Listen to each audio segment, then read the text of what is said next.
अभी आपको मिसाल दूंगा, मैं आ रहा था, हमारा 1000 किलो था, पीआई के मैंने सीईओ से बात किया, नाम नहीं लेता हूं, कौन CEO, station manager, country manager से बात किया, डॉक्टर साहब आपके लिए कुछ भी करूंगा। मैं बोला ठीक है भाई, 6 लोग जा रहे थे, मैंने बोला भाई 500-600 किलो ज्यादा है, हाँ हाँ डरो मत, मुझे 50% डिस्काउंट दूंगा। मैं बोला भाई 50% डिस्काउंट के बदले में और 4 लोग को लेके आऊं और सस्ता पड़ेगा ना।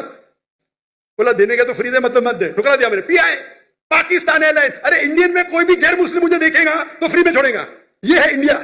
गैर मुस्लिम डॉक्टर जाकिर नाइक को देखेगा 1000 किलो 2000 किलो छोड़ देता है, ये पाकिस्तान है। गवर्नमेंट का गेस्ट हूं मैं, मेरे वीजा पे लिखा स्टेट गेस्ट, और आपका सीईओ पाकिस्तान का बोलता है 50% डिस्काउंट देगा, चार्ज कर रहे हैं 110 रिंगेट 1 किलो का। मुझे इतना दुख हुआ कि पाकिस्तान में मैं आ रहा हूं, doctor Zakir Naik state guest है, और वो 300 किलो छोड़ नहीं सकते, बोलते 50% डिस्काउंट देंगे। मुझे नहीं चाहिए तेरा डिस्काउंट। मैंने 4 लोग 6 लोग और लेके आया, मेरा सामान लेके आया। सच बोलने को मुझे दुख होता है।